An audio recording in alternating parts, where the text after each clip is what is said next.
అందరికీ నమస్తే, నేను మీ భార్గవి. వెల్కమ్ బ్యాక్ టు అమ్మ చేతి వెంట. ఈరోజు వీడియోలో టేస్టీ అండ్ హెల్దీ రెసిపీని మీతో షేర్ చేయాలనుకుంటున్నాను. అన్నంలోకి కమ్మగా ఉండే అవిసె గింజల కారపొడి. అవిసె గింజల్లో చాలా ఎక్కువగా ఒమేగా 3 ఫ్యాటీ యాసిడ్స్ ఉంటాయి, యాంటీ ఆక్సిడెంట్స్ ఉంటాయి అండ్ ఫైబర్ కూడా చాలా ఎక్కువగా ఉంటుంది. ఇందులో ప్రోటీన్ శాతం కూడా అధికంగా ఉంటుంది. పిల్లల నుంచి పెద్దవాళ్ళ వరకు ఎన్నో శరీరానికి ఉపయోగపడే లెక్కలేనన్ని ఆరోగ్య ప్రయోజనాలు ఈ ఫ్లాక్ సీడ్స్లో ఉంటాయి. ఇలా చేసి పెట్టుకుని రోజుకి 1 లేదా 2 ముద్దల్లో తినండి. పిల్లల్లో తెలివితేటలు, ఎముకల్లో బలం, పెద్దలు బరువు మెయింటైన్ అవ్వడంతో పాటు ఏజ్ని కూడా మెయింటైన్ చేయొచ్చు. సో కంపల్సరీగా మన డైలీ డైట్లో ఈ పొడిని ఇంక్లూడ్ చేసుకోవాల్సిందే. మరి ఈ అవిసె గింజలతో ఇంకా తినాలని అనిపించే రుచికరమైన కారపొడిని ఎలా తయారు చేసుకోవాలో చూసేద్దాం. స్టవ్ మీద ప్యాన్ పెట్టుకోండి. ప్యాన్లోకి 1 కప్పు దాకా అవిసె గింజలు వేసుకోండి. అవిసె గింజల్ని సన్నటి సెగ మీద నిదానంగా చిన్న మంట మీద వేయించుకోవాలి. మంట పెంచి అవిసె గింజల్ని వేయిస్తే పైన రంగు మారిపోతుంది, లోపల వరకు గింజ వేగదు. సో ఇలా కంటిన్యూస్గా గరిటెతో కలుపుకుంటూ అవిసె గింజలు చిటపటలాడేంత వరకు వేయించుకోవాలి.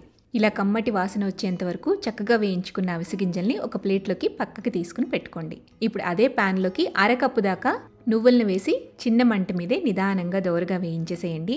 నువ్వులు కూడా లైట్గా రంగు మారి చిటపటలాడేంత వరకు వేయించుకుని వీటిని కూడా ప్లేట్లోకి తీసుకోండి. నెక్స్ట్ అదే ప్యాన్లో 1/2 కప్పు దాకా ధనియాలు వేసుకోవాలి. ధనియాలని కూడా సన్నటి సెగ మీదే నిదానంగా వేయించేసేయండి. ఇలా వేయించుకున్న ధనియాలని కూడా పక్కన పెట్టుకోండి. తర్వాత 1 గుప్పెడు దాకా కరివేపాకుని ప్యాన్లో వేసుకుని కరివేపాకు క్రిస్పీగా అయ్యేంత వరకు కూడా వేయించుకోవాలి. కరివేపాకుని కూడా సన్నటి సెగ మీదే వేయించేసేయండి. చేత్తో నలిపితే ఇలా ఈజీగా నలగాలన్నమాట. సో ఆ విధంగా కరివేపాకుని వేయించేసి పక్కన పెట్టుకోండి. తర్వాత కారపొడిలోకి కారానికి తగ్గట్టుగా 20 నుంచి 25 దాకా ఎండుమిర్చిని ఇలా తుంచుకుని వేసుకోండి. ఎండుమిర్చిని కూడా దోరగా వేయించేసి పక్కన పెట్టుకోండి.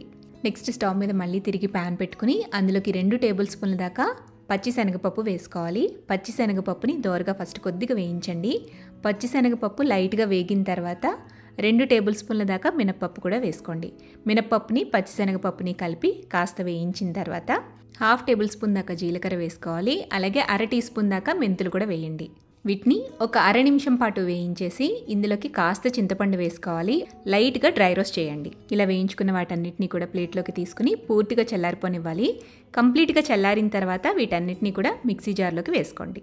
ఇందులోకి ఇప్పుడు రుచికి సరిపడా ఉప్పు, 1/2 టీ స్పూన్ దాకా ఇంగువ కూడా వేసేసి మెత్తటి పొడిలాగా గ్రైండ్ చేసుకోండి.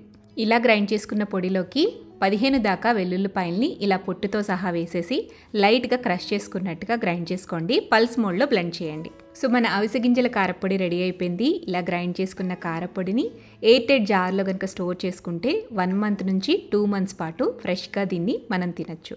అన్నంలోకి కాస్త నెయ్యి వేసుకుని ఈ పొడి వేసుకుని రోజుకి 2-3 ముద్దలు తిన్నా చాలండి. శరీరానికి కావలసిన ఉపయోగపడే పోషకాలన్నీ కూడా అందుతాయి. మరి ఎంతో రుచికరమైన ఈ అవిసె గింజల కారపొడిని మీరు కూడా ఇంట్లో తప్పకుండా ట్రై చేయండి. ట్రై చేసి టేస్ట్ చేశాక మీ ఫీడ్బ్యాక్ని నాతో షేర్ చేయడం మర్చిపోవద్దు.